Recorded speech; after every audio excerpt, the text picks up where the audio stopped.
I can't How many tell from costume this. changes Zoom you in. doing this Come year? on. Come on, Drew. Zoom in. Oh, yeah. All right. We So did once them all. Drew's We ready, went to and we'll start. the You ready? Walnut. Rick, David, ready?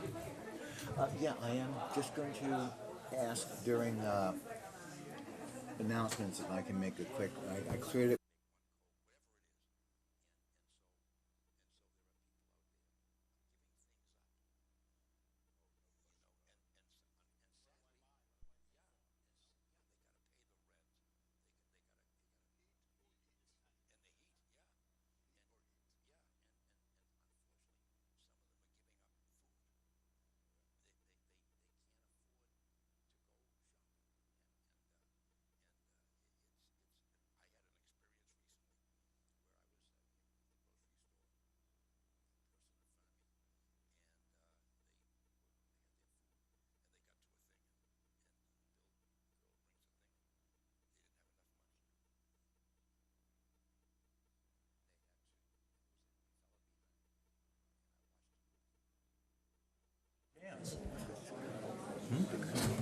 Good evening and welcome to our February 28th Board of Selectmen meeting. I'm going to ask now, please rise for the Pledge of Allegiance. I pledge allegiance to the flag of the United States of America and to the republic for which it stands, one nation, under God, indivisible, with liberty and justice for all. Thank you. We'll start with the reading of the agenda. We will consider our February 14th meeting minutes. We will then go on to community relations announcements in open forum. We have one appointment tonight, an appointment for the Human Resource Director. We have two scheduled appointments tonight. We have a 6:45 with Fire Chief Cloutier for the pinning of firefighters and the promotion of deputy and captain. We also have a 7 o'clock appointment with James McMahon for the Route 20 marijuana dispensary proponent. Under new business, we have 4 items. We have number 1, KP Law, a conflict letter, representation of towns of Charlton and Sutton. We have a MOU agreement between the towns of Sutton and Charlton for public health nursing services. We have a charter communications update, and we have a special 1-day liquor license request. Under old business, we have 1 item, and that's the annual town meeting for our draft budget and our schedule. We'll then move on to committee reports, Board of Selectmen policy reviews, then our student select persons report, then our town administrator's report, and then any other business unknown at the time of posting. Our next regular meeting will be March 14th. With that, what are the board's wishes of our February 14th meeting minutes? Mr. Chair, Mr. Singer. I move to approve the minutes. Thank you. A motion and a second. Any discussion on the minutes? Seeing none, all in favor of the motion, please say aye. Aye. Chair votes aye, motion passes. Thank you. Now read the announcements. The nomination papers are now available for the upcoming town election in town clerk's office. There'll be 46 signatures required, and they must be able to be read. And for the addresses, please do not use P.O. boxes. The last day to obtain nomination papers is 4 p.m. Thursday, March 16th, and the last day to object or withdraw is 5 o'clock on Monday, April 3rd. The last day to submit nomination papers to the town clerk's office is Monday, March 20th until 5 p.m. The last day to register to vote in the town election is Tuesday, April 18th from 9 a.m. to 8 p.m. in the town clerk's office. The town election will be held on May 6th from 8 a.m. to 8 p.m. at the Heritage School. The annual town meeting will be held Monday, May 15th at 7 p.m. at the Charlton Middle School. Speaking of, there'll be a candidates night, which will be held on Monday, April 24th at 6:30 at the Charlton Public Library in Dexter's Hall. Candidates for the upcoming Charlton election will be given the opportunity to make a statement and take questions. For more information, please contact Kathleen Walker at 774-452-0697. There will be a household hazardous waste collection day Saturday, March 25th from 9 a.m. to 1 p.m. at the Casella Waste Services Facility at 165 Barefoot Road in Southbridge. Dog licenses. As of March 1st, a late fee of $10 will be applied, so please take care of that as soon as you can. An announcement from the Water Sewer Department. Beta will have a crew that will be going out on Thursday, March 2nd, and Monday, March 6th, locating water gates and hydrants to set the basis for building the new water model. They have informed the chief of police about this work, but would like to make the residents of Charlton aware. And does anyone else have any other announcements? Mr. Singer. Sure. Just wanted to make all the residents of Charlton aware, if they have children, male or female, who are into music, singing, and dancing, show choir is a wonderful thing, and Shepherd Hill, just to give you an idea of the experiences they can have, they just went to a competition in Virginia where they swept and won every award that there was, came home with a trophy as tall as I am. I'm not sure how they fit it on the bus. And then on the way home, they stopped in Washington, D.C. and Philadelphia. And while in Washington, D.C., they stopped and they performed the national anthem on the Lincoln Memorial steps to apparently a raving crowd. And that video is going online, and from what I last heard, it had been viewed, I think, over 22,000 times. So that's going viral. Wow. So yeah, it's a wonderful thing. The Shepherd Hill and even the middle school are doing awesome. And Ms. Craver, I think we're trying to see if we can maybe get them to come here, just to congratulate them on sweeping the Virginia tournament, and maybe we can get, or competition, and maybe we can get them to perform on the town hall steps. That would be nice. Sounds nice. Would also ask if we can send a letter of congratulations. The board would so be in favor of. We have been in contact. Yep. We're trying to get them. This week didn't work. So what we were thinking of doing is putting together a proclamation for them. Perfect. If you prefer, rather than a letter. Okay. Perfect. Okay. Yep. Excellent. And Thank we'll work on that. Thank you. Are there any other announcements? Is there anyone here for open forum? Ms. Davis?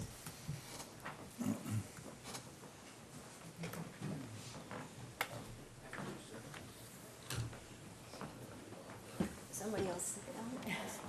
Okay. So, I'm Linda Davis, 118 Ramshorn Road, and I'm here with other members of the Earth Fest and Earth Day Organizing Committee. And we are planning to hold the Charlton Earth Day cleanup on April 29th, the last Saturday of April.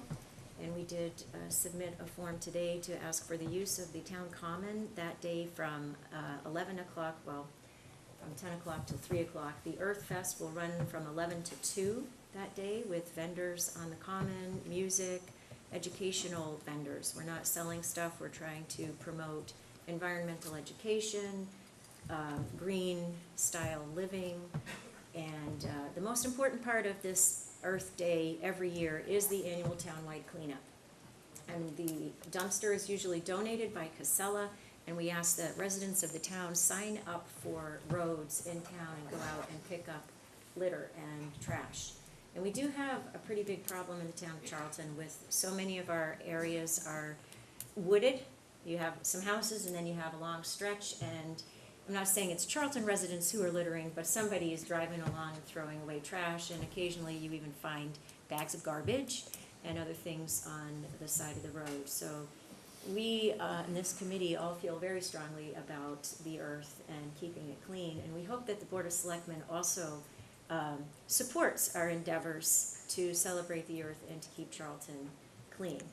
So I'd like to ask each of you on the board if you would like to sign up for a road tonight to clean, because signups don't publicly start till April 1st, but I will let you in early and you could clean your road now. So I will volunteer to take care of Glenmere and A. Young Road. Okay. Mr. Chair. Mr. Singer? And I will take Keeley Drive and also the part of Turner where it goes around my house over the bridge and up to the Oxford line. And if I'll add two things. I'm so thankful to see the chief here and that you're still involved. Yes, thank you, Chief. So thank you for that. And you're absolutely right, and I can't tell you, there's a river behind my house, and I have found tires, TVs, I found a wheelchair, just a couch. I called the highway department, an entire couch, just, they dumped it in the middle of the road and just took off and left it there. It's absolutely disgusting. Well, things like tires and TVs are considered hazardous waste, so people cannot put them And right by the in river, garbage. where they Yeah. stock with trout, and all the fish, yeah. Sad. I will take Leland Drive and Willis Drive. And I will do East Applewood and Applewood Lane. East Applewood, I don't even know where that is. Where's that? It's east of Applewood. North side. North side of town. Fine. It's as northeast as you can get. Off the side. Okay, great. Wait a minute, if you don't know where it is. Well, that's wonderful. Thank you so much for volunteering to clean up the roads. And usually, the cleanup is that Saturday from 8 a.m. to noon, but the bags are available earlier that week in the senior center. So if you want to pick up during the week, get your trash done, and then bring them to the dumpster on Saturday, that's fine. So you don't have to be overloaded with work on that one Saturday morning. And for the residents at home, for more information, where can they find that? Pardon? For more information, for anyone interested, they can go online. Where can they find that? Right, the Town of Charlton website has an Earth Day page. It's not updated yet with this year's information, but that's coming very soon. But you can still see from last year, we're having a lot of the same vendors. We'll have the pet show again. And this year, we're doing something new. Instead of a recycled art contest, we're opening it up to people to submit photographs, poems, short paragraphs, to show what their favorite natural places in Charlton are. We'd like to make a collection, a little volume, a compendium of what are the natural treasures that we have, whether it's a tree, a vista, a river, a bridge, an old stone wall. We kind of want to document these beautiful places we have in our town. And we would make a book at the end and present it to the Board of Selectmen, the Conservation Commission, and the library. So that's our, and there will probably be prizes. We like prizes, so gets people motivated. Just a Mr. very Singer? quick question. So will people, so they'll know where to look, will the dumpsters be in front of town hall, or will they have to go out behind? Behind. So they'll have, people will have to come behind town hall to find the dumpsters? Right. Also this year, we have Justin Savageau, who's a teacher, science teacher from Shepherd Hill. He's involved in the committee and getting students from Shepherd Hill involved in Charlton's Earth Day. So to bring this generation, aside from the middle school students that we always generally have involved, trying to incorporate also the high school and to have them become a part of the day.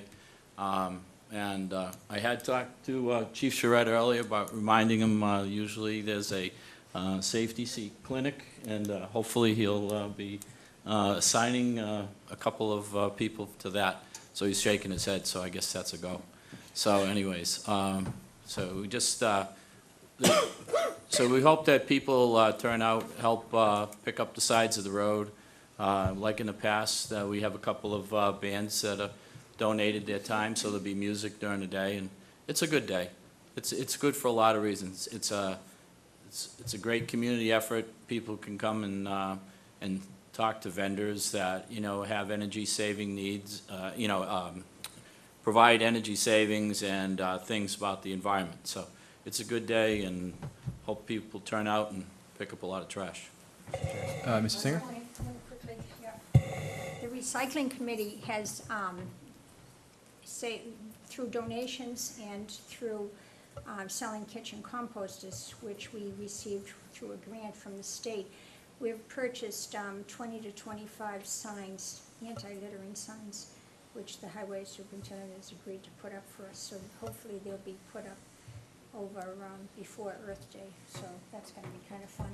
Oh, good news. Mr. Singer? I was just gonna say, perhaps there's a member of student government within earshot, or student council or something, or a high school student who might be able to share this at the high school about Earth Day. Yeah, definitely. That'd be awesome. Also, I imagine, I don't want to, be presumptuous, but if you want prime picking of some streets that you want to volunteer to pick up, it would be a good time. Yeah. Are you a Charlton resident? Or Yeah. Yeah, oh, well, would you like to sign up for a road? Sure. Boy. Dear, Oh, They're great. aggressive, let's have They are aggressive. I Yeah. know. We're off to a great start then. Thank you all so much. So you got the north side pretty well covered then, huh? Thank you, and thank you to our committee for all your work. The recycling day is always, Earth Day is one of the highlights of the year, so thank you again. Ah, And you're thank you welcome. for my board's generosity. So thank you. Thanks. Is there anyone else here for open forum? Seeing no one, we'll quickly take care of our one appointment, then we'll move on to our 6:45. So our first item under appointments and resignations, we have an appointment for a human resource director. Ms. Craver? Yes, sir. As you know, town meeting approved the hiring of a human resource director. Rachel Hartwig, our personnel board chairman, and Rick Swenson and myself held a round of first interviews on January 23rd with 7 candidates. A second round of interviews were held with 3 candidates on February 16th, which included a written portion. Mary Arcani from the UMass Collins Center sat in on that interview, and we thank the Collins Center for their assistance. Tonight, I ask you to appoint Jessica Lewitz as the Human Resource Director. She has over 10 years' experience in the Human Resource Department. Her skills are the ideal match for what we are looking for. This position is a full-time, 40-hour salaried exempt position with a salary of $67,000 annually. The probation period will be for 1 year and is under the direction of the town administrator. Thank you. And Jessica is here. Welcome. Do you want to say a couple words? We do appreciate you coming out tonight. Well, I certainly would like to graciously thank you for this opportunity. I'm really looking forward to working with the town in the support support and development of the employees here. So, thank you. Thanks. Thank you. And what are the wishes of the board? I'd just like to make a comment if I could. Absolutely. We had a lot of great candidates. We were going to end up with a great human resource director regardless. There were just some really deep pool of candidates. And then Ms. Lawrence rose to the top of that field states, I think, to her qualifications and abilities. So I think we're very fortunate. I think we're going to have, it's a unique position because it's starting the department. There's not coming into a position that's there and taking off. It's starting it. So I'm very confident that we're going to be in a very good position with it. Absolutely. And it's been a long time coming, so thank you. Thank you for applying. So with that. So I would make a motion that we appoint or hire Jessica Lawrence as our Human Resource Director. I'll second that. Thank you. We have a motion and a second. Any discussion? Seeing none, we'll move to a vote. All in favor of the motion, please say aye. Aye. Chair votes aye. Motion passes. Welcome aboard. Welcome aboard. So her,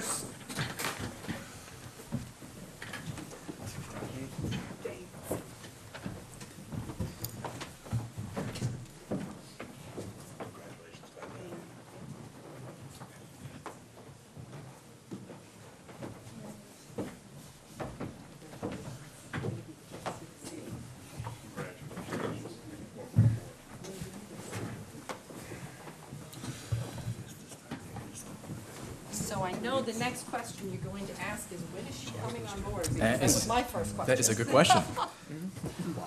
And she will be starting March 15th, March 15th. Okay. so she'll be giving her, she's working in the town of Hopkinton now, so she'll be giving her a notice. So we're excited about having her join us. Absolutely. There's plenty to do. I'm sure the department heads are going to be excited to have us also. So thank you again, Mr. Swenson, Ms. Craver, And Rachel. and Ms. Hartwig for all their work on this. You know, especially I saw that stack of applicants, and I did not envy that. So thank you again. So with that, we'll move on to our 6:45 appointment with Fire Chief Cloutier. If I can get his attention. Chief?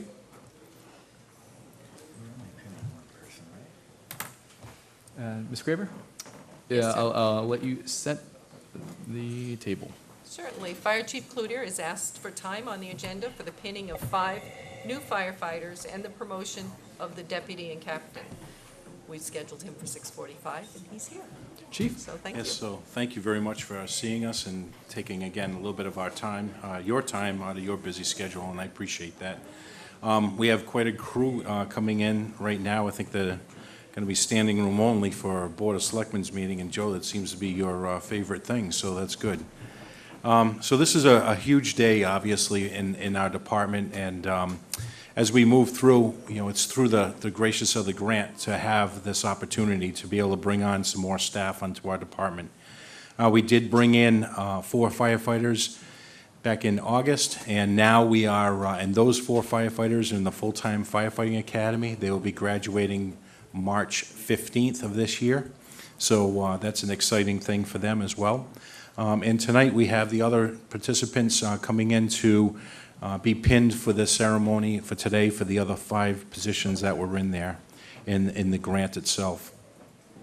So I'd like you just for a second to imagine your very first day at work, the excitement that you had and the excitement that you, and the enthusiasm and the energy that you have of thinking about your very first day at work And that's what these firefighters have now. They're just so excited and have such great energy to come into our department and especially our community and be part of our community. So I think it's a great thing that we've been able to do for these folks.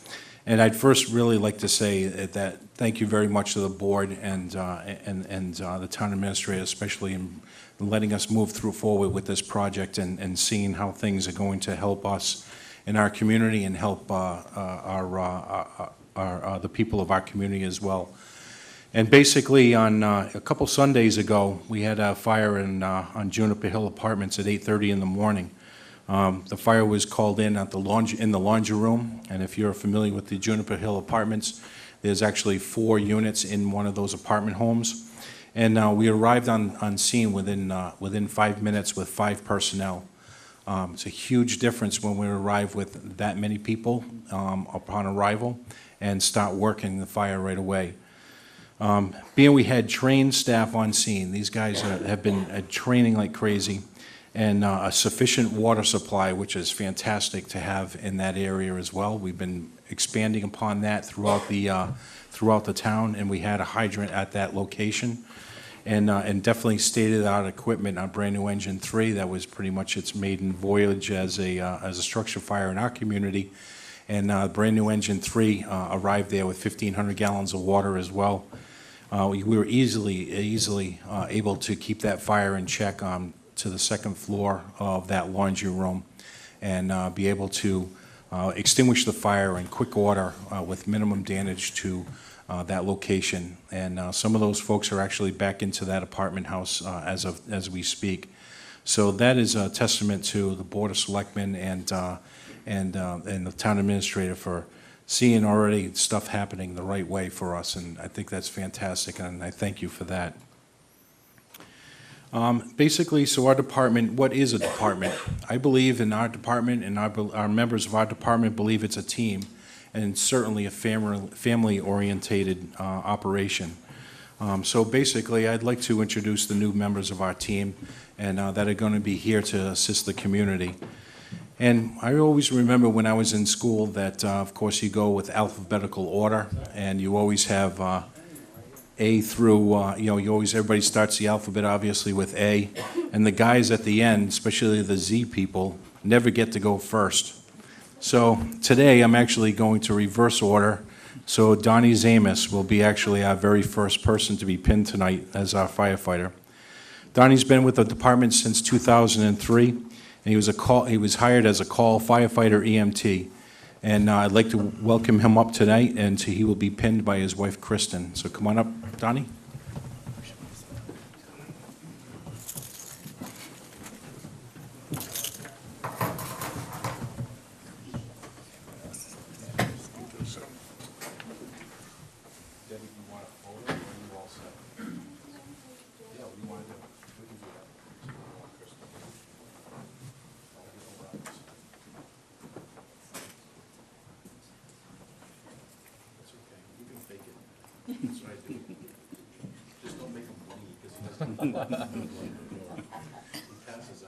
Is that considered engine on duty? Yes.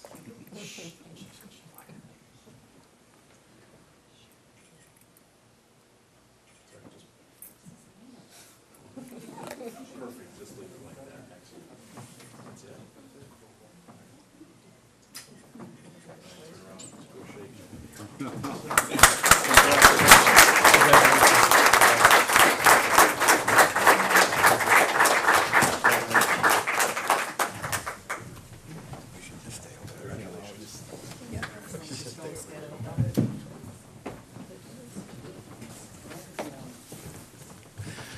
Second up, we have Stephen Reese. Stephen comes from the town of Auburn Fire Department and is a firefighter paramedic for the town of Charlton.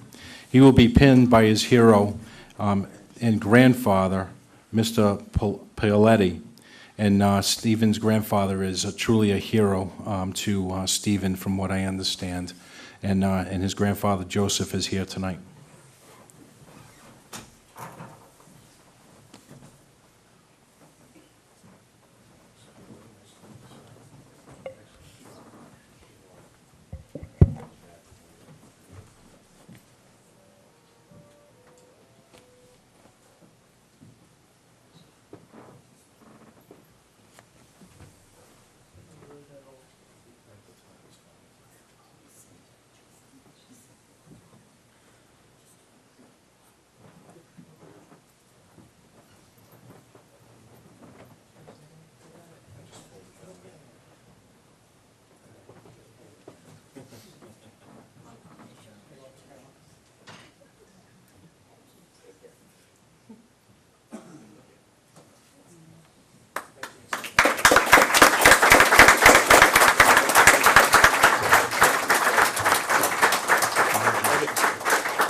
So next up, we have Mr. Travis McDonald.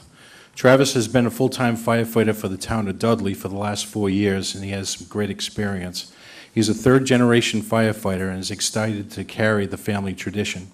He will be attending paramedic school in the fall and will be pinned by his fiancée Amanda and his daughter Madeline.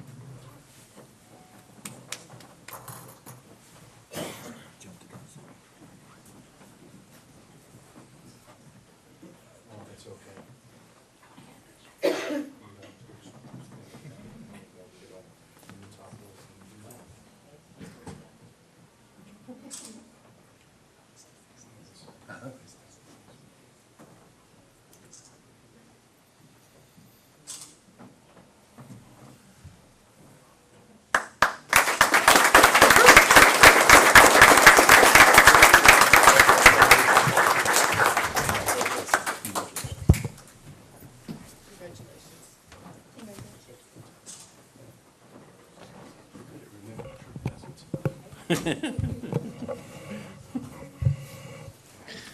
just say, if there's anyone that's out in the hallway that would like to get a picture of the person being pinned, can we just, if you guys can just check that out and bring them in, that'd be great. It's an exciting time. The next firefighter that we have tonight that you're going to meet is Benjamin Locke. Benjamin is a second-generation firefighter, and he comes from the town of Spencer, where his dad, Deputy Chief Ben Locke, will be pinning him.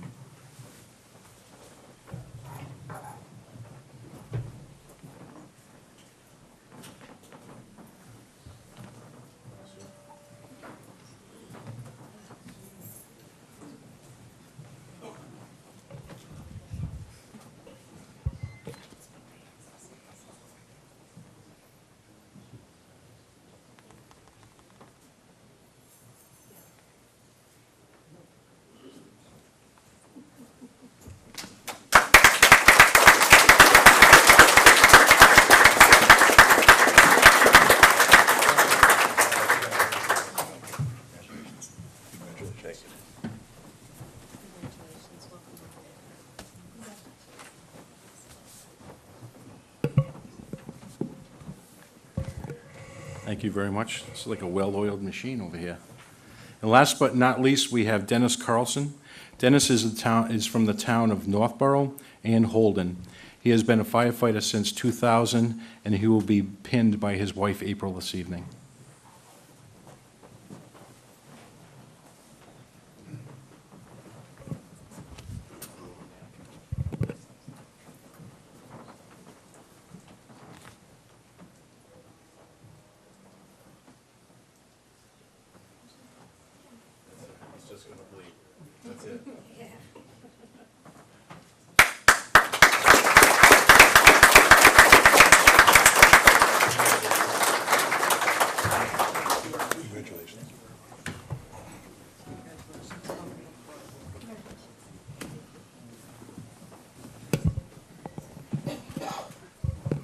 Excellent, thank you. These young firefighters are the future of the emergency services for the town of Charlton. They are dedicated in helping people of the community every single day. As we focus on our vision, serving with integrity, honesty, and compassion, and the 5 words that we base our decisions upon every day, we continue to promote that vision as we continue to work together as a unit. Duty-driven and community-focused, our organization strives towards professionalism and leadership. I would like to shift our focus now to the leadership team itself. With the recent retirements of Assistant Chief Mahan and Captain Harris have left openings in those areas. The captain's position has been filled within 15 years, the captain's position will be filled with a 15-year veteran of the fire service. Robbie Barton is a firefighter paramedic for the town of Charlton, and he is committed to doing the right thing and has the cornerstone of this accomplishment. Rob Barton will be pinned by his wife Sharon and fellow firefighter Scotty Peck.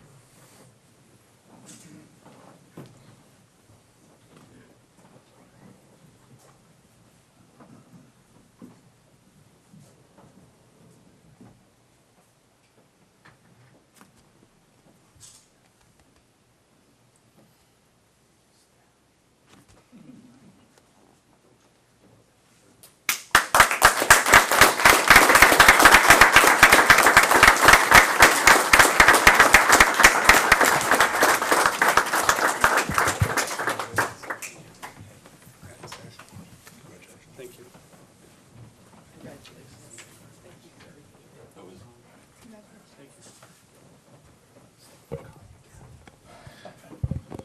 Thank you. And the last person who will be presenting this evening is our new Deputy Chief, Ed Knopf. Ed is the first full-time Deputy Chief the department has ever had. We have had Deputy Chiefs in the past who have worked on the call department, but Ed is the very first full-time deputy. He has already proven to be vitally efficient in the operations of the department. His commitment to excellence is his driving force that motivates others in participating in the vision of the department. He will be pinned tonight by his son, Eddie, as well. Please, Ed.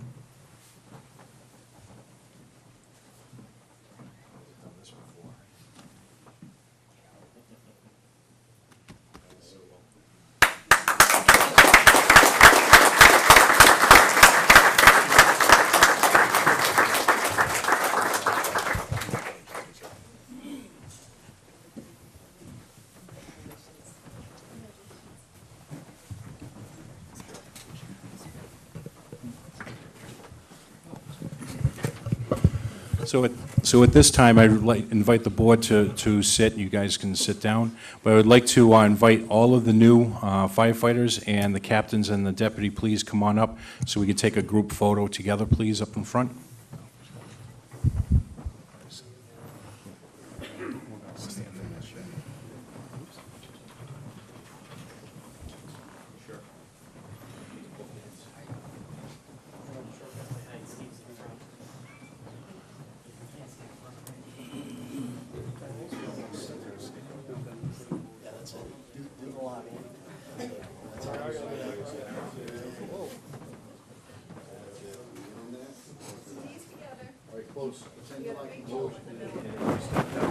Your family.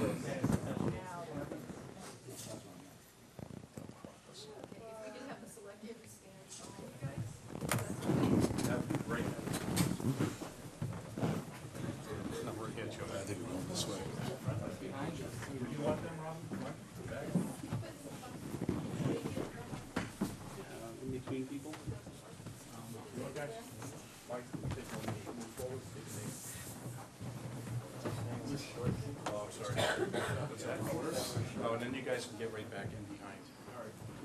The move is one already. Perfect. Joe, can you move down, please?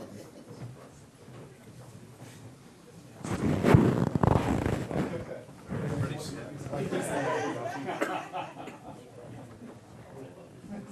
Let's squeeze. We gotta get those guys.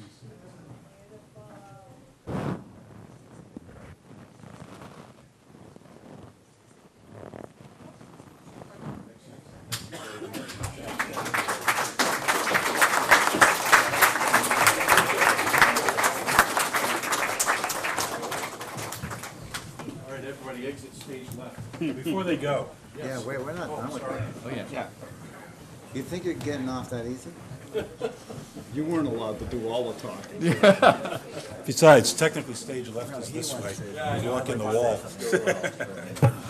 Well, it depends where the stage is.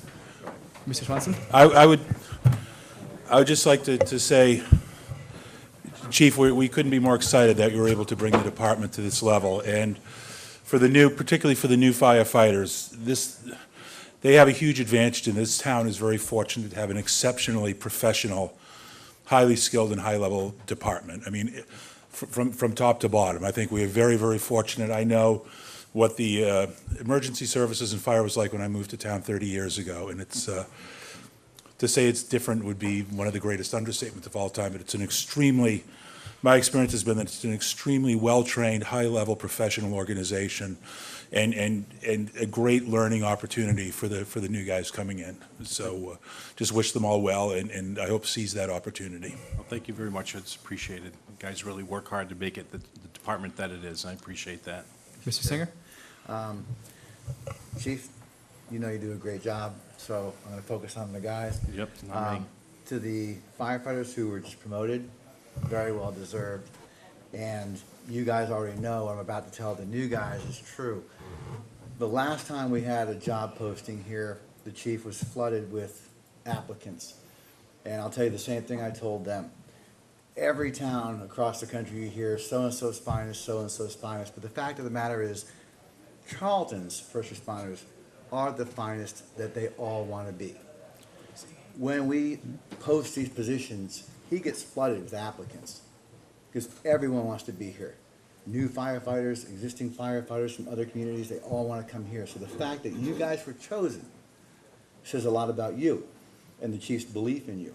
And these guys will attest that you are now joining what is truly not just professionals, I agree with Selectman Swenson, but the best in the business, and there is no finer. So it's a lot to live up to, but I believe that the chief made this choice, they were the right choices, and so I'm glad you're here. Thank you, sir. So thank you again. Thank you. Congratulations again to everyone. But thank you. Thank you for what you have done so far and what you will do. And welcome to the family. Thank you very much. I appreciate your time. Thank you. Oh, I'm sorry. Well, if we can just transition from this piece. Sure. So we're done with this piece then? Yes, all right, guys, you Before can you leave. escape,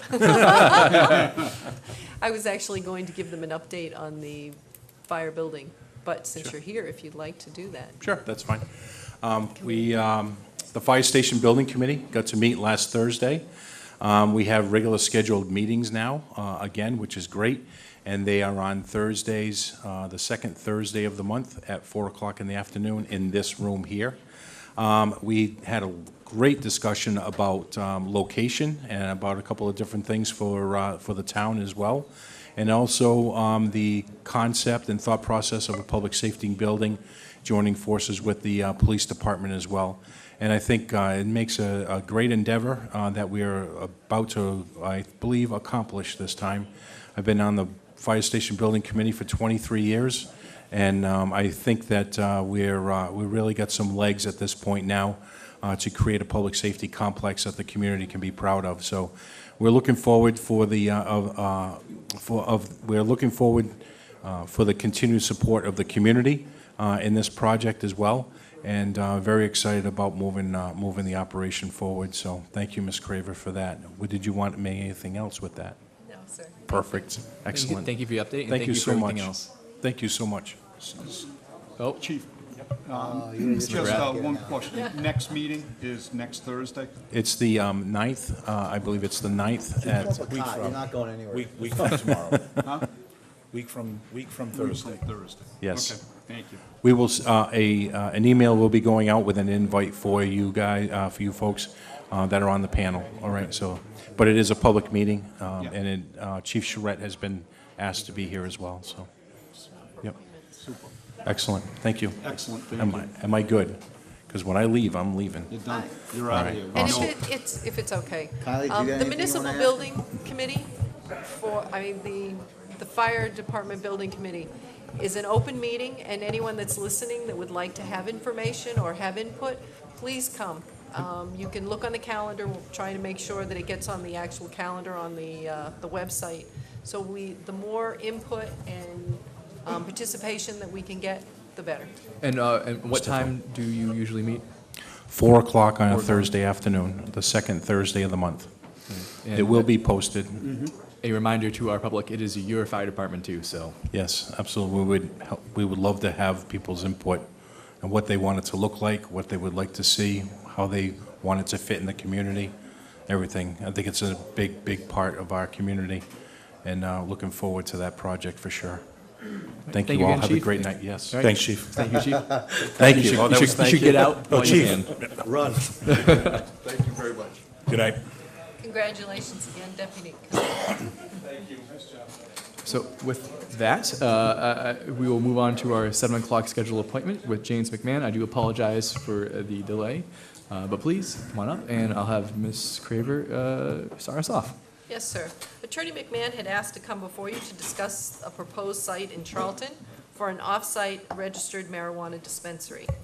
Attorney McMahon is the director of Healthwise Foundation Incorporated. They are currently working with the town of Northfield to construct a 150,000 square foot cultivation, packing, and processing facility in a formerly disused industrial site.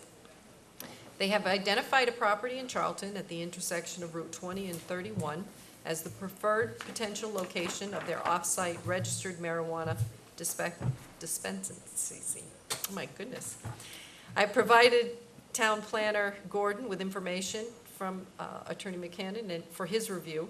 Mr. Gordon has stated that the property is zoned community business. He's also stated that should this be a medical marijuana dispensary, as retail marijuana dispensaries cannot be proposed and applied for locally until after the Commonwealth finalizes the regulatory procedures for said retail sales next year. Mr. Gordon further stated that once he receives more information on the proposal, the zoning enforcement officer will ultimately confirm whether or not the proposal will require a planning board administrative site plan review or alternately be allowed by right.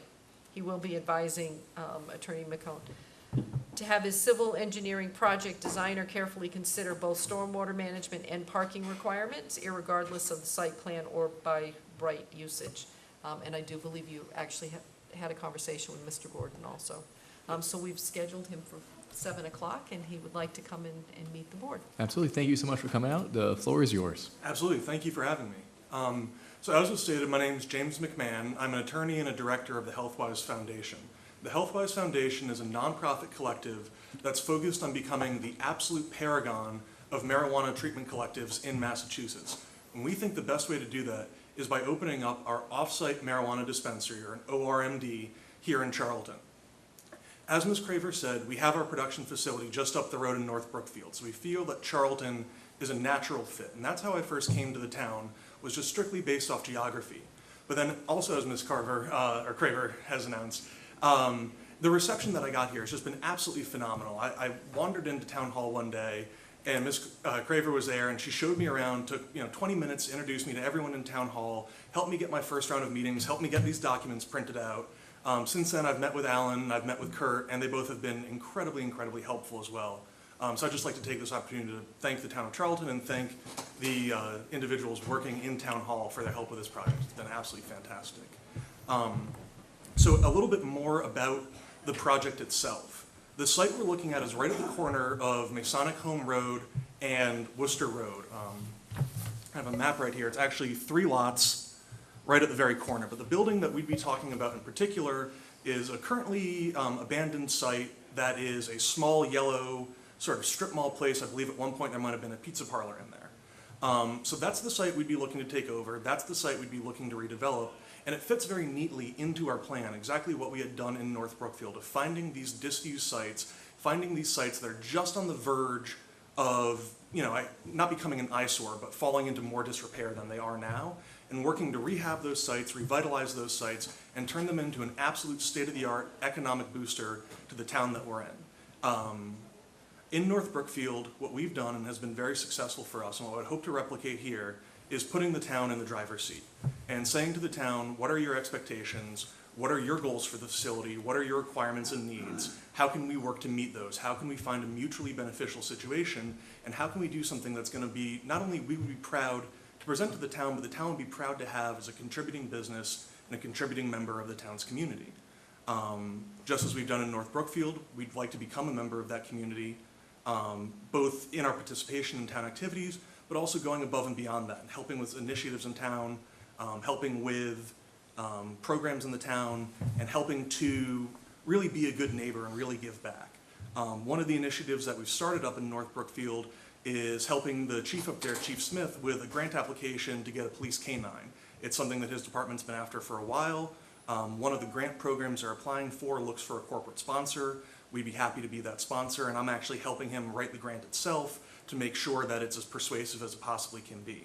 So that's just a small example of the way that we like to just immediately integrate ourselves into the community, immediately start going above and beyond to work with the community, and that's something I'd hope to do here. Our plans for the site here are fairly simple.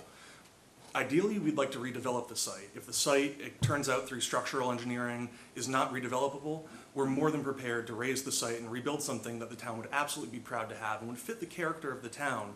As you drive in, you see that beautiful town green with the white colonial buildings, and it looks like classic New England. We'd like to be a part of that, and we'd like to contribute to that. As it was stated, the site that we'd be applying for is what's called an off-site marijuana dispensary. And what that means is there's no cultivation that goes on there, there's no processing that goes on there, there's no packaging that goes on there. Everything is done in our North Brookfield facility, is brought down here in an armored car, because That's what the state essentially requires you to do. So we have a Brinks truck that would be bringing it down in now. I think that's a bit overkill security, but we're more than happy to go with that. Given the character of the area, I could see that in Boston. I don't see it so much in Charlton. But we would be bringing it down here, and the only thing that would be coming into the facility would be prepackaged, pre-weighed, opaque packaging that would be available to qualified purchasers 21 and over. Now, the state determines who exactly is a qualified purchaser. They have a whole metric of who can and can't participate, and that would be up to us to enforce. So we wouldn't be setting our own sort of entry policies or our own user policies. We'd be enforcing the state's policies to the letter of the law. Another thing that we would be looking to do, and one of the reasons why the Masonic Home Road site is so attractive to us, is a strong working relationship with the Charlton Police Force. We right down the road from them, and we do offer the exact same things that we've offered in North Brookfield, which is 24 hours access to our facility. We give the chief a key. They would have full access to all of our video cameras. They'd have access to any of our employees at any time, and there would be a hotline where the chief could get a call back, during business hours. We'd say within an hour, outside of business hours, within a reasonable amount of time, but that way, in case there's ever a question, any sort of issue, anything that arises, we have that immediate line of communication and be able to take care of things right away. So I hope what you'll find, if it's appropriate, I'd like to open up myself to some questions in a bit, because I'm sure you all have some. But I hope what you'll find is that we want to be a good neighbor, we want to contribute, we want to do this safely, we want to do this responsibly, we want to do this transparently, and most importantly, we want to do this the right way. I think the right way to do this is involving the town as early as possible, working with the leaders in the town hand in hand, as I said, to make something that we both can be proud of. And that way, when I take my application to the state, I can say, look at this fantastic package that I'm willing to present. Look at all the benefits it'll bring to the town of Charlton. Isn't this a home run? Absolutely, and I will open up to questions. Any questions on the board? Mr. Swenson? I'll jump right in. As it states, at this point, there are no regulations in the state for retail dispensing. It's strictly medical. Is your business plan state that by the time this is done, those regulations would be set and you'd be going for a license as a retail facility? Well, what I can say right now is there's currently 86 competing plans for what recreational marijuana will look like in Massachusetts. So we feel it's a little bit premature to make a statement until we at least know what law will be promoted and what law will be enacted, and then what sort of timeline that'll be on. So we'd hope to keep that door open just because there's so much uncertainty out there. But we're currently in the medical application process because that's the existing framework the state has. So that's definitely a possibility. It's something that we'd like to keep the option open of exploring in the future. Just because there's so much uncertainty there, no one knows what it will be and what it won't be, so it's hard to make that informed decision right now. Mr. McGrath?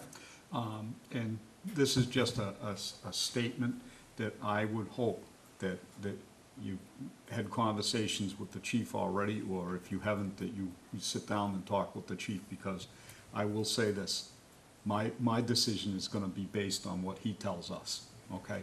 That's just the way it's gonna be.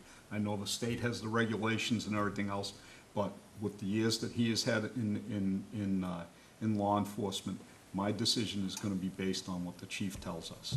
So. Absolutely. I'll be meeting with the chief at, I believe, 1 o'clock tomorrow is our meeting, and Ms. Craver should be there as well. Thank you. Mr. Singer? Besides concurring with my fellow selectmen, what I would like to point out is, in Charlton, first and foremost, we like good neighbors. We like good neighbors, and in this town, I don't think we've ever, nor could we anyway, regardless, turned down businesses who meet all the legal obligations. And we hope that those who do come here, and like John said, I'm gonna hopefully hear from the chief, but, if it's legal and everything's legit and planner and everyone's saying everything's met, then we would hope to have a good neighbor. And if I have anything I would throw out now is that, yeah, I would really hope that you work very closely with our police department and our chief. And I can say only because I've watched some of the things going on in Auburn, and I've watched, as a neighboring community, their community begin to change. And I'm not opposed to you coming here, as long as everything's done properly, but I don't want to see all of a sudden, people hanging out and smoking marijuana in parking lots, and then leaving your facility and driving down our roads getting high. So, I mean, I'm all for good neighbors, and everything being done properly. But I want to make sure that our chief and police department are working with anyone who comes to ensure that we don't start having all the kinds of problems that Auburn's having. I'll put it that way. Absolutely, and I agree with that 110%. That's absolutely something we want to avoid as well. What we advocate is responsible and legal use within the bounds of the law. So anything that goes outside of that, not only would we immediately be compelled to report it to the police, we have our own internal procedures to make sure that anyone who is acting in an untoward fashion, shall we say, is permanently banned from our facility going forward in the future. And I'm sure, Mr. McMahon, you will meet with the chief tomorrow. But is there any questions for the chief now since he's here? Or does, Chief, do you have anything to say? We're surprised. We shouldn't put him on the spot. No. No, that's okay. I'll be happy to meet with any business person and discuss it. You did say that, Please have a seat. oh, certainly, thank you. You did say that you're representing a nonprofit? Is that correct? Yes, And sir. speaking to the mic, please. Oh, certainly. So as a nonprofit agency, is that totally untaxed by the community? So as a nonprofit agency, it is untaxed by the community, and because that is a major concern of taking a property such as this off the tax rolls, what we do is purchase the property, the actual site itself, through a for-profit holding company, and that way it stays on the tax rolls, stays paying property tax, and then we lease it to ourselves as a nonprofit, just as an expression of our good faith and an expression of our willingness to contribute to the town. So behind the nonprofit, there is somebody who is profiting from this, who is actually buying the building, is that correct? I would say under the nonprofit, there's a sub-company that we use to purchase our property so that it doesn't come off the tax rolls. That's a good way to put it. I look forward to meeting with you tomorrow and speaking with the town administrator and going through the process. Absolutely, Chief, I'm looking forward to it. Mr. Swenson? And Chief, you gave me a great segue here, because one thing that was churning over in my mind while I was sitting here listening is if we would have the option for a local tax. So the Commonwealth already provides for a local tax in what was the proposed citizens initiative. That was about 2.5% of gross revenues. That percentage is changing minute by minute based off where the debates are going, but there is a framework for that, yes. Good to know. Mr. So, Singer? with all the possibilities that could come out of Boston, is there a set date then that they have to choose one by, or is this going to be something that goes on forever? This is something that's an ongoing and open process. There were originally two forms of this application. One that started back in 2011. That had a cap on how many would be picked. Originally it was 5 per county, then it increased to 10 per county. The selection process behind that had some flaws and was challenged by a few of the applicants. So the state rebooted the application process, and it's now much more open and an ongoing, and they've turned it back towards home rule and essentially said this will be up to the municipalities as a local zoning issue. But I mean, as far as the retail sales aspects, they're going to, the state will decide what guidelines there will be. Yes. And that's what's, I guess you said, changing, 50,000 different options that are on the table. My question is regarding all of those options, because you had mentioned down the road, you wanted to consider that as an option.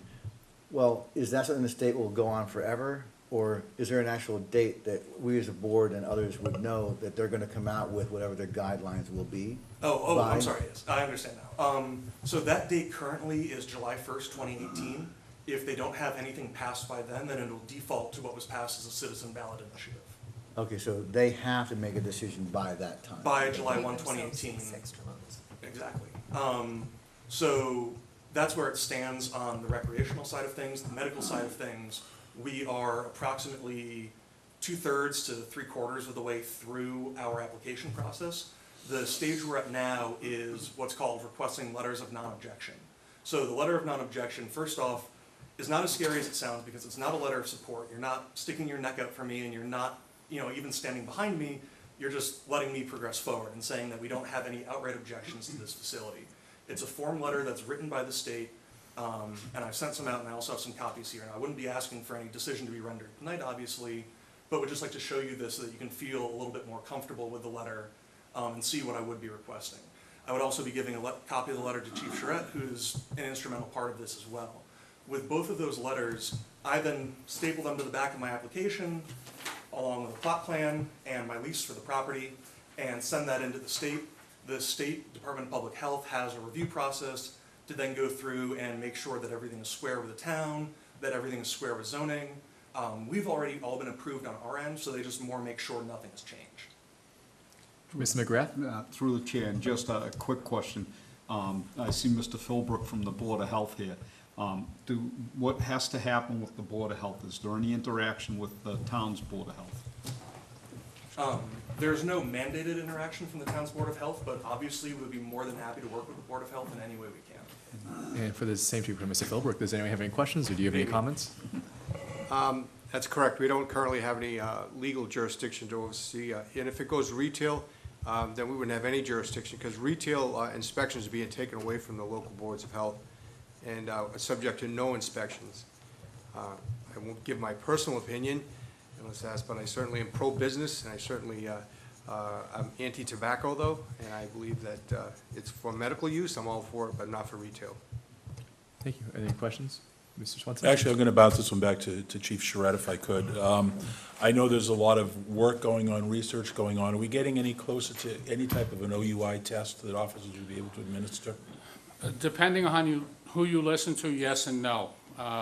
Colorado, I think, has probably the best information going right now, and they are testing different possibilities. But I can tell you this.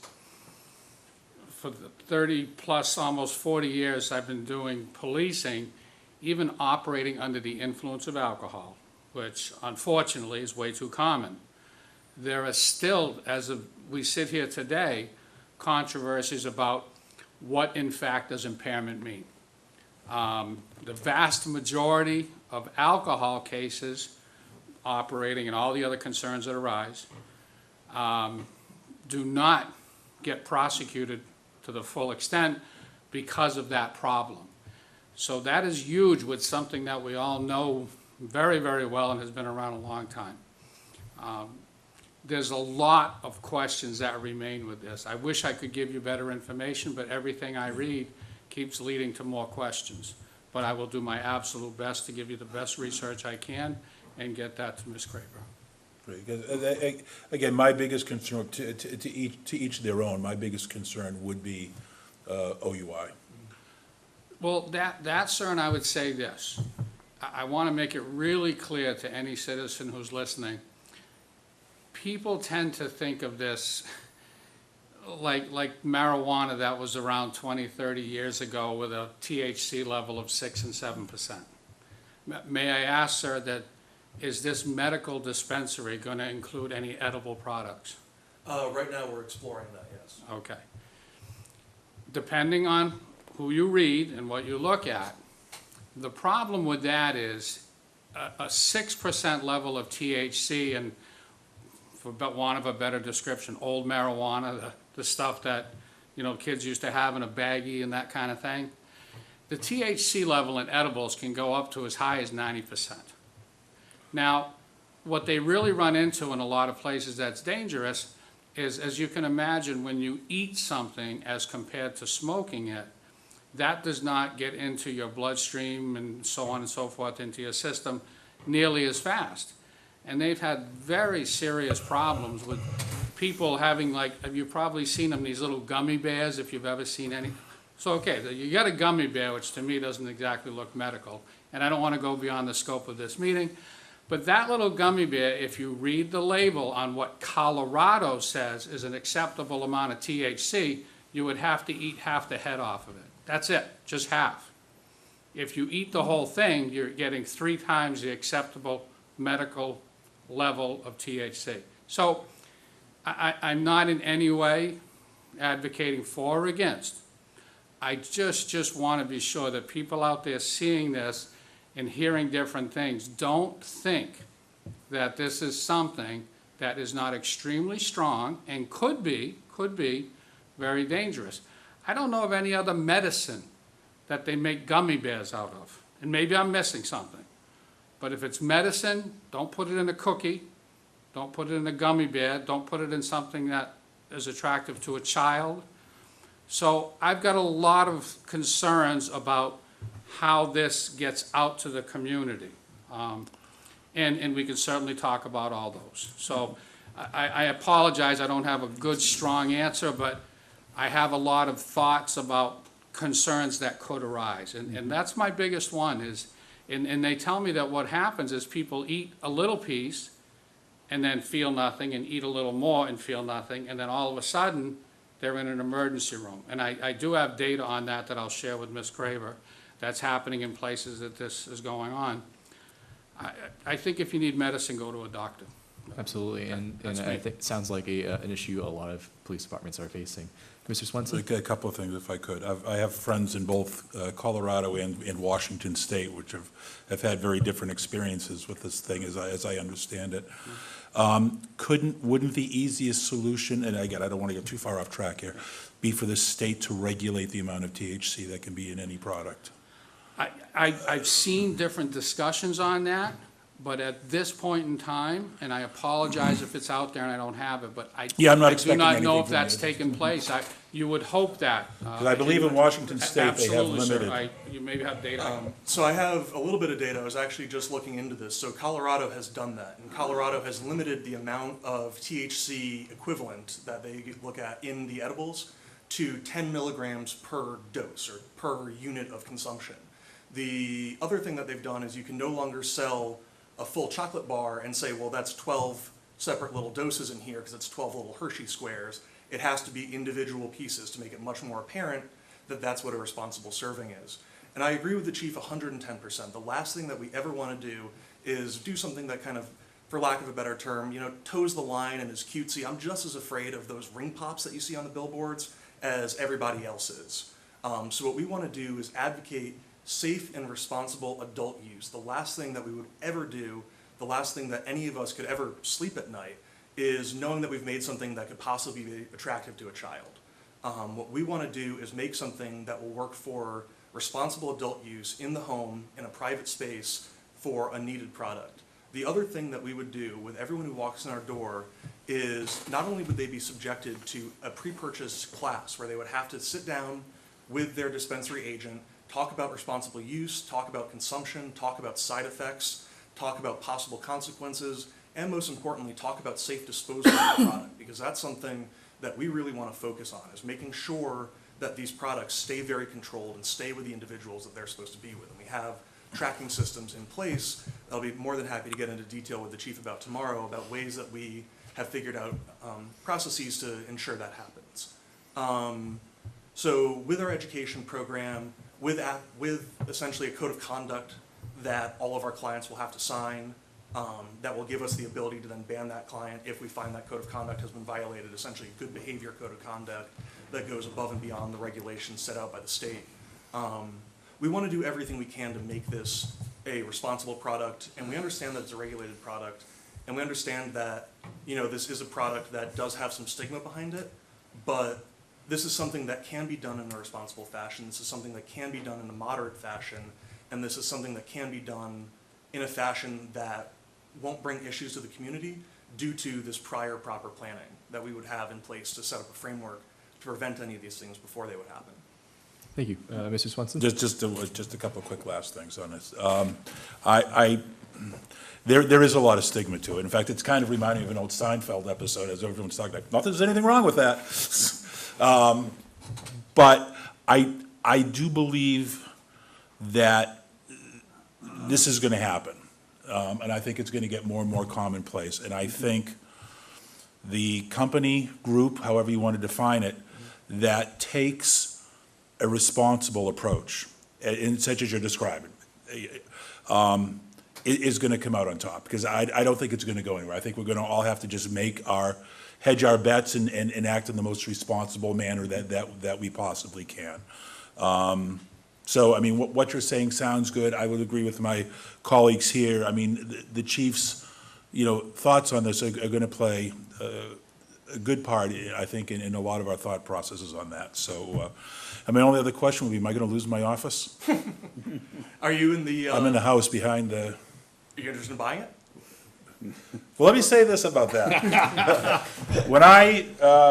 Before I went into that office, I did look into buying it, and Jay only wanted to sell it with all three properties, which I had no interest in raising, because I think that strip mall is probably gonna have to be raised. I had no interest in that, so I declined on that, but I don't want to get into any Yeah. places we shouldn't be going here, but, I was being facetious. yeah, as was I. So are there any more questions for the chief or Mr. McMahon? This is gonna be an ongoing process. So my recommendation is, he had asked to meet with the chief. The chief asked me to also sit in. So we're going to meet with him tomorrow. We have some questions. We've heard some of the questions that you have. We will put some information together, and if it would be all right, we'll put it on your next agenda and we're letting the people know who is watching tonight, if they have an interest on coming, please come. You know, it'll be important to hear from the community also. And if they want to submit information beforehand, where can they submit that to? If they want to Or submit comments. any information ahead of time or anything in writing, they can send it to our office. Sounds Board good. of Selectmen's Mr. office. Singer? Can we also get a copy of that letter into all of our folders? So we can look at it in I have advance? that. I'll just forward it to you. And I would ask if Attorney McMahon, if you and the chief would both be here in 2 weeks, if we have some citizens, I think. Absolutely.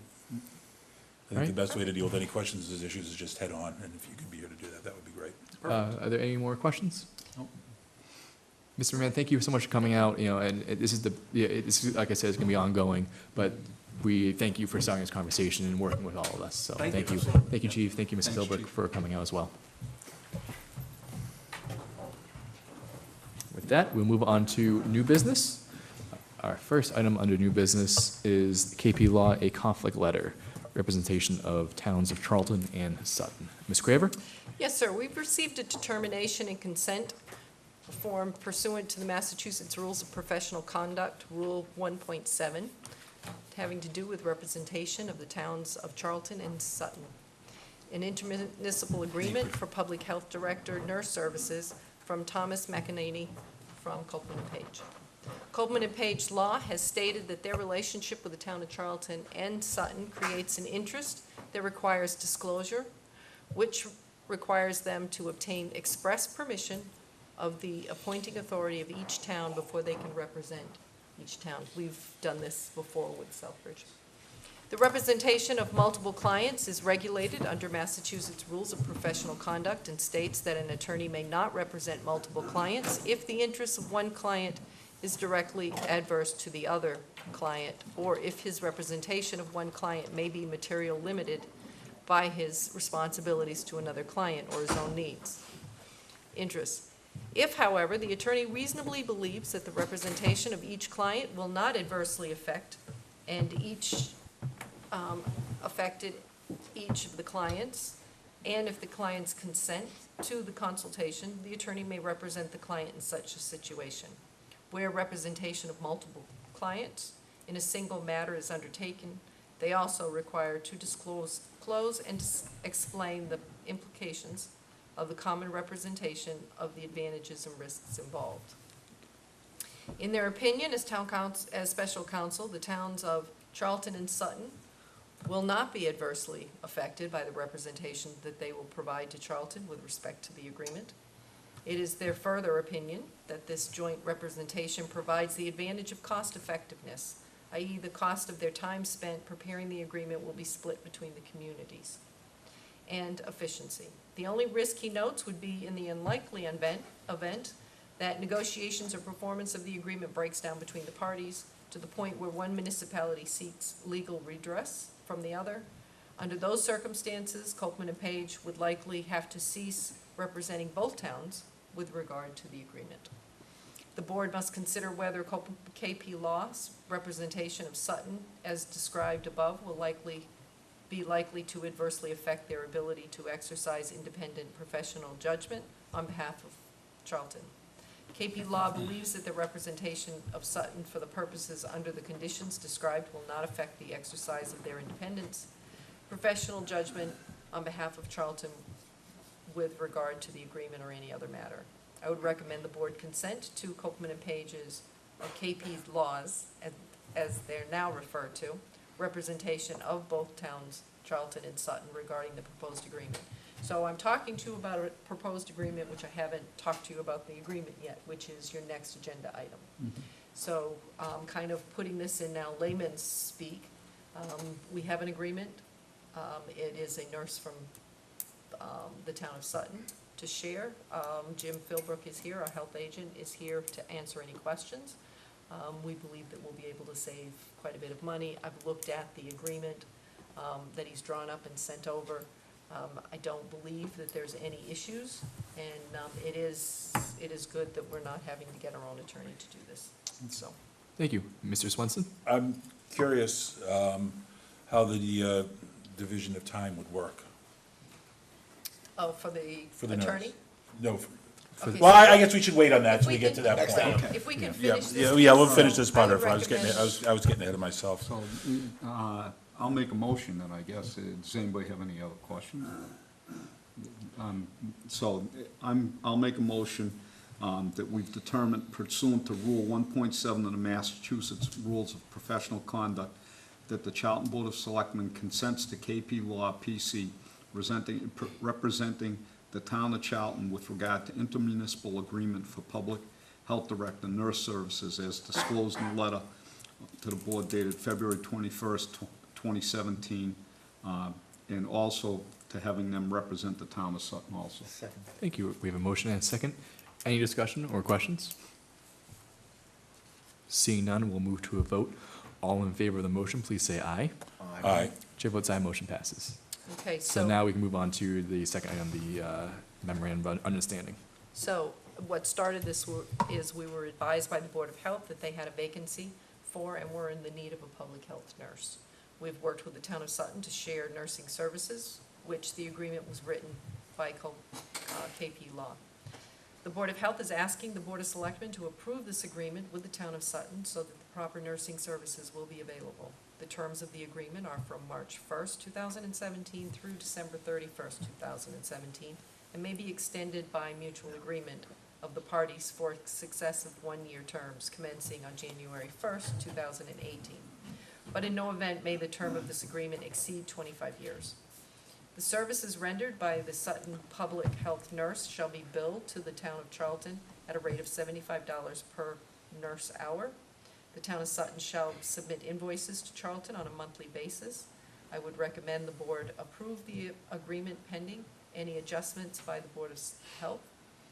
And I also want to remind you that this is part of what you've directed us to do, which is to find regional services and try to cut costs. And I would really like to thank Mr. Philbrook for his diligence in trying to save the town money, and I believe that this change will save $6,000 is the number that I've heard so far. So he will, I guess I will also add that his time as health agent, and I'm sure you know all of this, that he's added a lot of value to the Board of Health, and we're looking forward to him continuing to do that.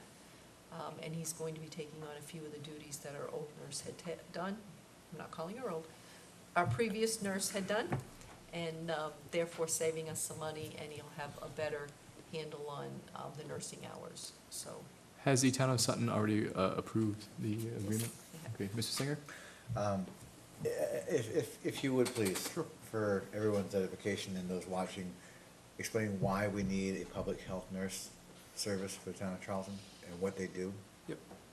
I think that it's very important to have a public health nurse. In the past, we've worked with Harrington Hospital, and Deb Vicera has been serving as our public health nurse.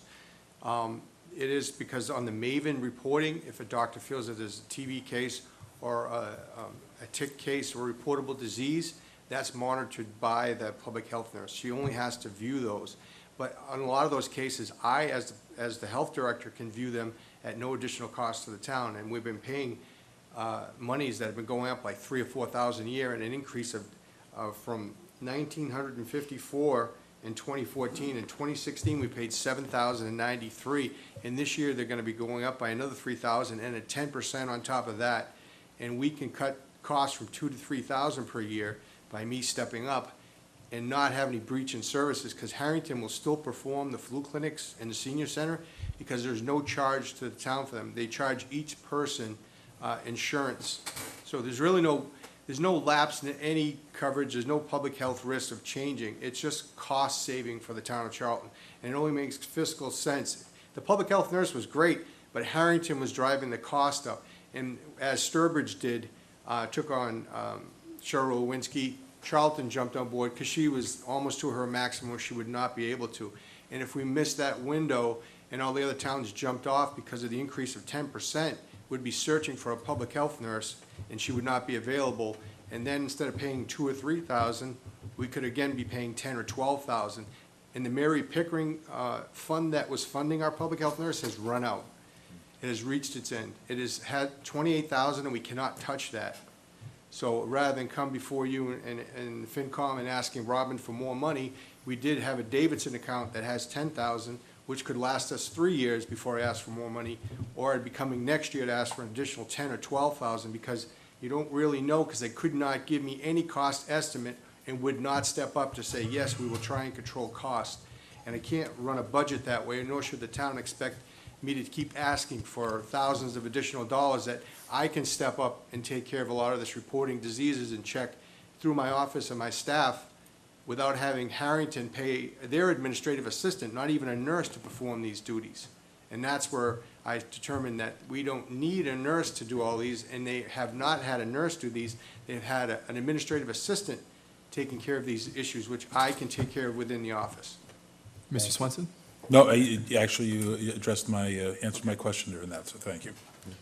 So, we've gone back and forth a little bit on the agreement, and once you approve it, I'd like to ask you to approve it pending any changes from the Board of Health, and I'll work with Jim. They were supposed to have a meeting tonight, their meeting was canceled, but we do want to make sure that they approve all the language too. I would also stipulate FinCom, since it's also a budgetary item. Mr. Singer? So moved. With all of the stipulations just mentioned by yourself and Ms. Craver. Mr. Singer, could you make that into a motion, please? I move to approve the MOU with the stipulations pointed out by Ms. Craver regarding the discussions with the Board of Health and your comments regarding FinCom. Second? Well said, well seconded. Thank you. Is there any discussion on the motion? I know that, $75 an hour seems like a very high price, but compared to what we're paying now, and then, all the other things on that, that's not too bad. My wife's a nurse, Not for a nurse. $75, My yeah, for a wife's a nurse, nurse. yeah, Yeah. that's not bad. That's not a bad price. Absolutely. So, seeing no further discussion, we'll move to a vote on the motion. All in favor, please say aye. Aye. Aye. Chair votes aye, motion passes. Thank you. Mr. Feldberg, Ms. Graver, thank you for working on this. Thank you very much. I Yeah. appreciate it. Thanks. And he does a great job, thank you. Yes, Thank it you very does. much. Appreciate it. We'll now move to our third item under new business, charter communications update. Ms. Craver.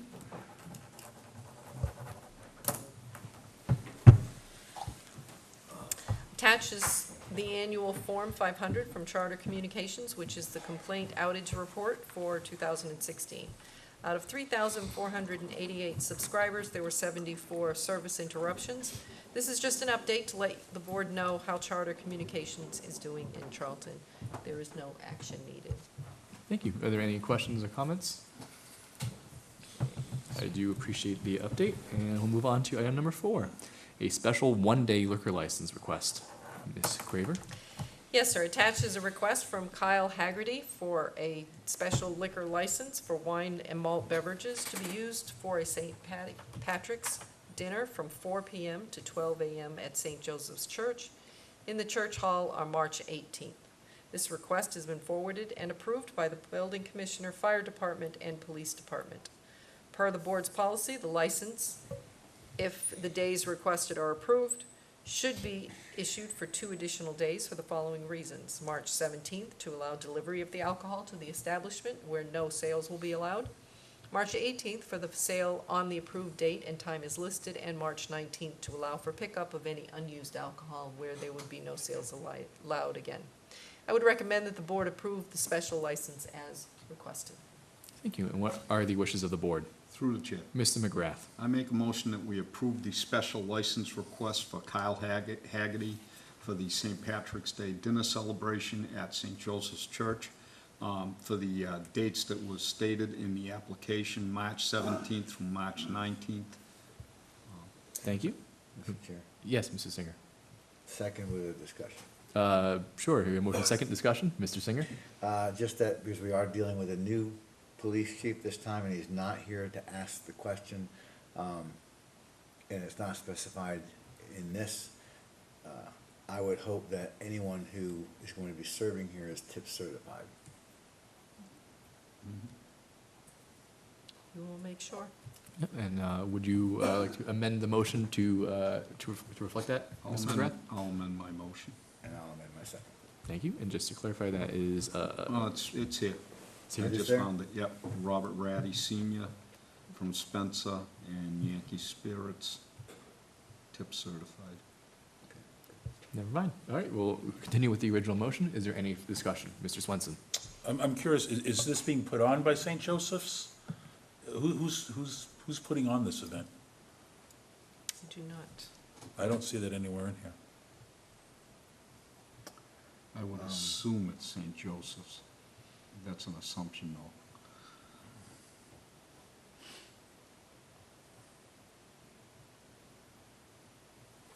Are you upset you weren't invited? No, I've been thrown out, well, I won't go to that, but, no, I'm just, as I They was just looking listed through, that it usually was a it's St. for Patrick's Day. a wedding, or there's someone sponsoring an event that this is done Yes. for, and I don't see that in any of this, so I'm just kind of curious as to who's putting this event on, if it's St. Joseph's itself, or It's for or St. someone Patrick. who's renting out the church hall to put on an event. They did not say whether or not it was a fundraiser or from the church.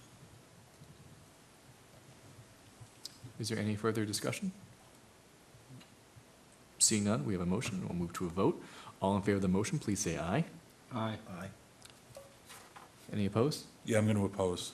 Okay. Chair votes aye. Motion passes with 3 ayes, one nay. He doesn't like Irish people. No, Just kidding.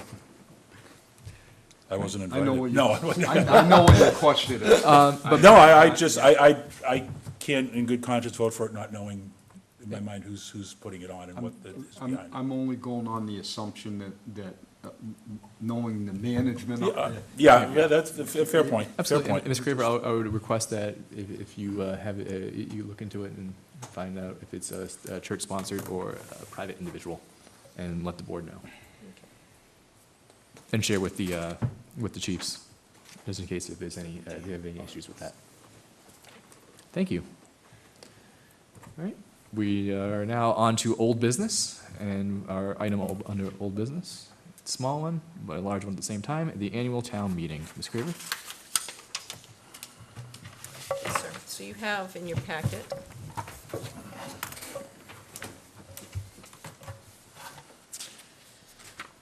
the FY18 budget and warrant articles. We're in the process of providing you a budget for review. To date, I am missing a couple of departmental budgets, and I'm still working on the revenue forecast. As you know, free cash and water and sewer retained earnings are not yet certified, which is causing some difficulty in providing you with a reliable forecast. Tonight, I'm providing you a document with the department requests. Departments who have not submitted budgets, I've level funded their line item in order for you to see the variance between the preliminary forecast and department requests. At this time, the requests total over 1.2 million above the estimated revenue. As you know, we generally receive reductions in the Dudley Charlton Regional School District's request, so we will wait for that process to be completed. Regarding the warrant articles, as you know, you are set to close the warrant at your next meeting. To date, I have the following articles. The first few are stock items that are generally every year at our annual town meeting, such as the election, which will be Article 1, but will be held on a separate date. Article 2, town reports. 3 is litigation. 4 is appropriation of funds for unpaid bills of a prior fiscal year. 5 is intra-departmental transfers for FY17, which is this year here. Article 6 is the town budget for FY18.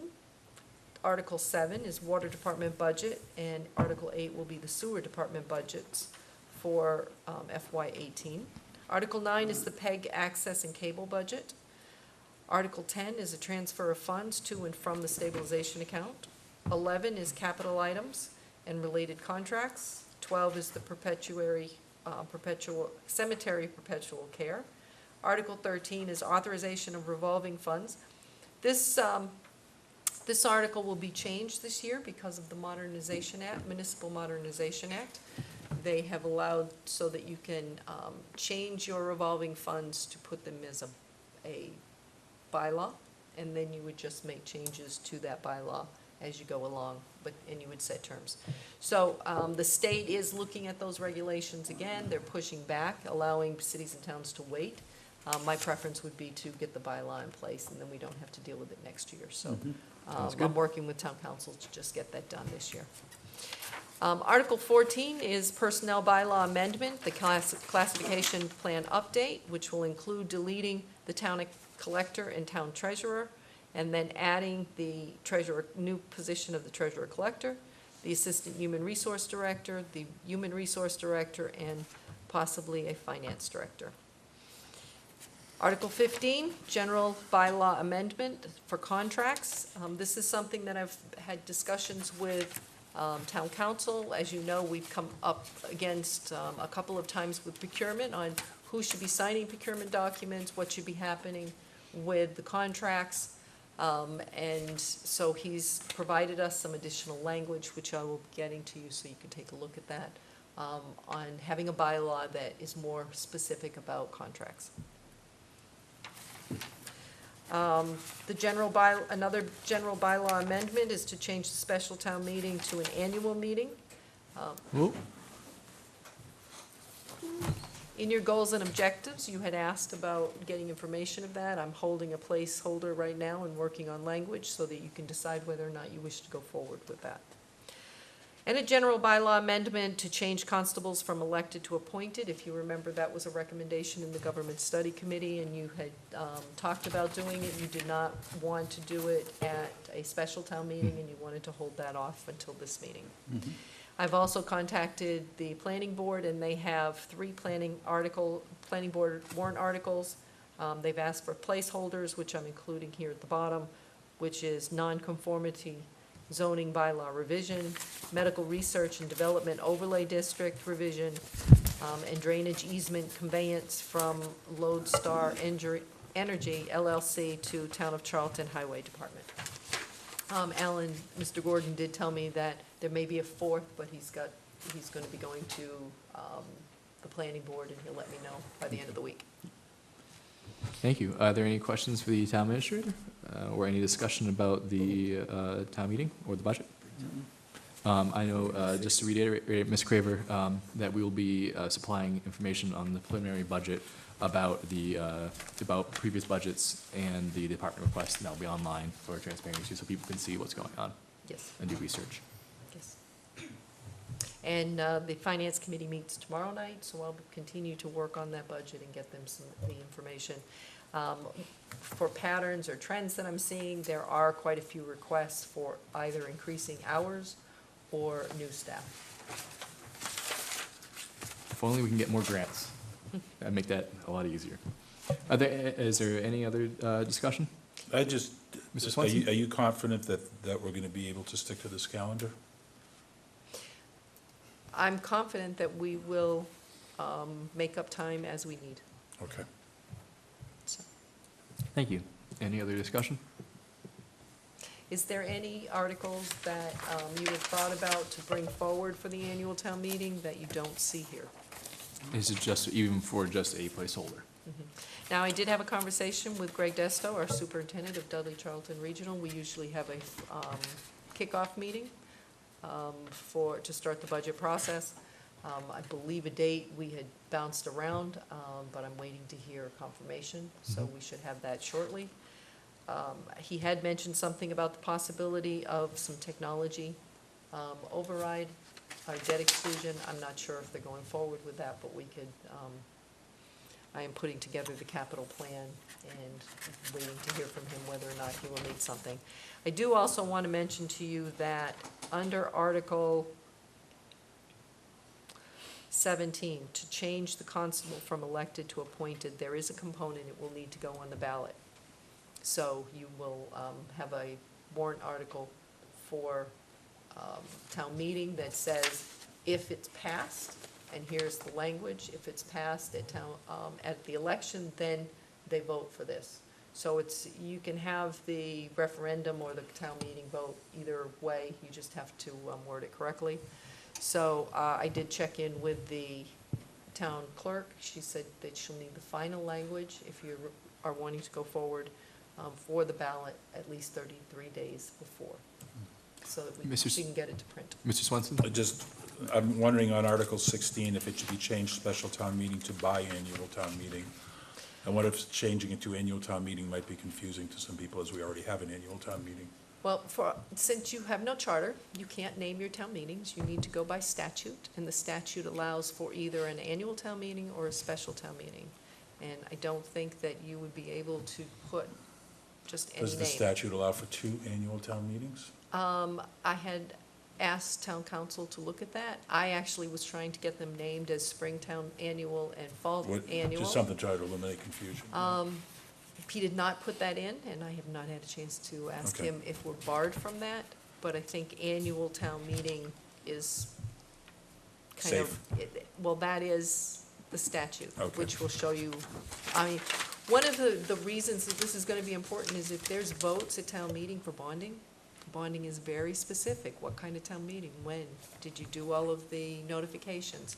He also has, in his draft warrant article, that it would make the second town meeting 14 days, which is really same as a special town meeting. So I know one of the reasons that you were trying to have 2 annuals was maybe to eliminate some of the notice or the 200 signatures. So I need to get back to him on that, because if there's no changes, then there's no sense of making any change to this. Well, my purpose in originally bringing this up, and maybe it was making too much out of it, is that, you know, I've always envisioned a special town meeting as something that's called for a specific reason. And we've had a fall special town meeting as long as I've been in town. Correct. So it's really not, in my mind, a special town meeting. Right. I agree with you. And that was my explanation to town council of Okay. why you had talked about this. Okay. So, there's nothing to prevent you from, when you're referring to them, saying the spring and annual and fall town Spring meeting. and fall town meeting. It would just be what's in the bylaw. That's fine. Ms. McGrath? Through the chair. I'm, having been a constable by default one time, and not really wanting to do the job, nobody else wanted to do it. I'm absolutely in favor of doing what the government study committee said, which is change the constables from elected to appointed. You know, how we're gonna work it out, appointments to the police department, how, we work it out. There's a lot of stuff that goes in that's involved with that, and I think it needs a professional, you're dealing with a lot of different things. I mean, you're trying to collect money, for oil companies, you're serving notices. Sean wants to do it again. Absolutely not. So I think that belongs, as an appointment, and I believe it better belongs with the police chief. Thank you. Mr. Singer? Just real quick, request from Ms. Craver. The comment about Mr. Desto reminded me, I never got the answer to my question about the enrollment numbers. If you could get that for me. Thought that got sent to you, I will get that. I I haven't. never got them. Okay. I don't want the percentages, I want the actual numbers of year to year. Thank you. Question, one thing we have talked about that's come up, I forget if it was on the government study committee, but changing the date of the election and Springtown meeting. Well, it had yeah, you know what? I mean, we have someone who gets elected, comes in, has to go up there and has no clue what they're walking into. Correct. That was one of the arguments for changing that around. I'm not sure if the board would want to pursue that or put a placeholder. Can I make a recommendation? Ms. Craver? I'd recommend that you not make the change. In the towns that I've seen where they've flipped it like that, the town meeting can tend to get politicalized, and having the election before the town meeting keeps a lot of that out. So that would just be something for you to consider, and I'd recommend, because I've seen it get very ugly in towns. and people aren't necessarily there. Not that it would ever happen here, but people may not be there necessarily for the benefit of Charlton versus trying to get a leg up politically, so, on issues. Right. I would counter And- that sometimes people will take advantage of that almost any time of the year, depending on any election. So I would take it, I will ask the wishes of the board with that. If they would want to see a placeholder or something we can take up at a later date. I can go either way. I would think even if it's something we want to take up, it would be at a later date. I think Yeah, you do it I now would with wait, the. yeah. Yeah, especially, It's already in election season now. I think it'd be a little late Right. for doing it for this year. especially with the, a change already being proposed. Just wanted to throw that out there. Is there any other discussion or questions about the town meeting or the budget? Seeing none, we'll move on to our student select persons report. Ms. Chepka? Oh, good. Quarter 3 progress reports will be issued on Friday, March 3rd. On Thursday, March 9th, there are parent-teacher conferences being held at the Hill. Also on the 9th, the college fair will be hosted at Shepherd Hills to 6 to 8 p.m. March 11th is Shepherd Hills' annual prom dress swap from 11 to 3. Admission is $5 and all dresses are $15. Proceeds go to those in need. On Monday, March 13th at 6:30 p.m., the mandatory team orientation meeting will be in the gym. If you attended the fall or winter team orientation meeting, you only need to attend the individual team session beginning at 7 o'clock p.m. Thank you, Ms. Chepka. Is there any questions for our student select person? Or did Mr. Singer steal all of your thunder? He took the glory story. I gave her the option. All right, thank you very much. We'll move on to our town administrator's report. Ms. Craver? Yes, from the Board of Health, we received a complaint of a property at corner of Oxbow Road and Route 20, that there was much debris and clothes from the bins all over. We forwarded the complaint to the Board of Health, who has reported that the property has been cleaned of all debris and the clothing bins have been removed. That complaint might have come from this board. Shepherd Hill Show Choir. I had it in my report You also. you should have said something. I would have But happily shut up. I think that See, I it's don't. been, Oh, Now. Thank you, thank you. I think that it's been discussed. I'm really excited about the show choir winning. And so my actual report says, I'm sure you've heard by now, so I think that that's a good bet. Shepherd Hills Show Choir and Pit Band came in first for all awards in Virginia. Selectman Singer had asked that I reach out and invite the director, Connie Gali, and any teachers involved, and notify them that the board would like to recognize these students at a future meeting. We're working with them on a future date, and we'll keep you informed. Thank you, and I'm sure Thank you, never heard that before. Thanks. you'll work with the, with the cable committee to possibly Absolutely. maybe get a performance. If that's. If we would feasible. Love that. And lastly, the Fire Station Building Committee, but I did ask the chief to give you an update, so we've had our first meeting, and we're moving along, so.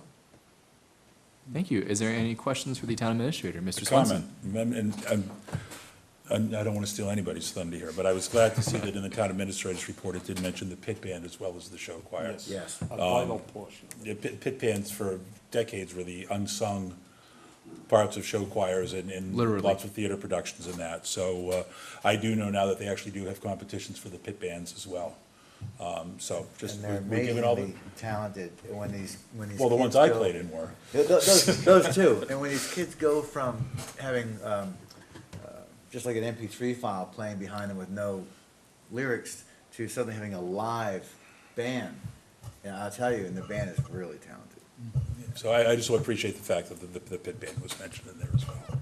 Thank you. Is there any more questions for the town administrator? Seeing none, I'll move on to other business. We have a couple items. Mr. McGrath? Through the chair. Through modern communication, the question has been answered as to who's having the St. Patrick's Day party. It is, Mr. Garney has informed me that the Knights of Columbus of St. Joseph's Church is having the liquor license. Okay. And you didn't want them to have it. No, I didn't say that. I didn't know who I wanted and didn't want to have it. Thank you, Brian. All right, thank you. Would you And, like to reconsider that vote? No, the vote still passed, so I mean, Okay, just, but it's noted that you are in support of St. Patrick's Day. Ms. Craver, we had something from the Millennium meeting that we wanted to take up. yes, you do. The Millennium Committee met earlier today at 5 o'clock. And as you know, the last town meeting voted $25,000 for the valuation of the site. The meeting that we had today, Mrs. Ciccarini brought forward a contract with Sanssouci, who is the best in the business that we believe, and they have the Millennium Committee voted to recommend to the Board of Selectmen that you approve the contract. So we would ask that you approve the contract with Sanssouci in the amount of $25,000 for the valuation of Millennium. So how do you want it done, Joe? So moved, or you want to actually describe it? I'll make the motion. Thank you, Mr. McGrath. I make a motion that we enter into a contract with Sanssouci assessors and engineers for the amount of $25,000 to assess the Millennium Power Plant. And as recommended by the Millennium Subcommittee. Thank you. Second. Okay, motion and second. Any discussion on the motion? Seeing none, all in favor of the motion, please say aye. Aye. aye. Chair votes aye, motion passes. Thank you. Oh, Oh, is there any other items under other business, Ms. Craver? I do have another one. You guys were talking about St. Patty's Day and dinner, and I just want to make sure that you are all aware that you are invited to the American Legion corned beef and cabbage dinner, and that will be held at the Grange on March 4th at 6 p.m. It's a lovely time. I encourage all of you to come. I never miss it. It's a nice opportunity. The American Legion has the past commanders, and it's amazing to see how many veterans that we have and the lives that they've led.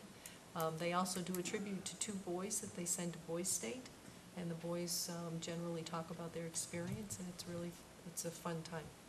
Very good. Could you please send out a reminder, Yes, we can. Thank you. Is there any other business? Everyone's staring at you. No, sir. Seeing none, I'll entertain a motion to go into executive session. Mr. Singer, right at the bottom of your Oh, here we go. agenda. Mr. Chair. Mr. Singer. I move that we go into executive session under Mass General Laws, Chapter 30A, Section 20, Number 3, to discuss strategy, I can't say just so moved, right? Nope. With respect to collective bargaining or litigation, if an open meeting may have a detrimental effect on the bargaining or litigating position of the public body regarding the Southbridge Water. And number 6, to consider the purchase, exchange, lease, or value of real estate regarding Southbridge Water. Strategic process approval, if the chair declares that an open meeting may have a detrimental effect on the negotiating position of the public body. Thank you. Do we have a second? Second. A motion and a second. The chair does declare that an open meeting may have a detrimental effect on the negotiations position of the public body. Is there any discussion on the motion?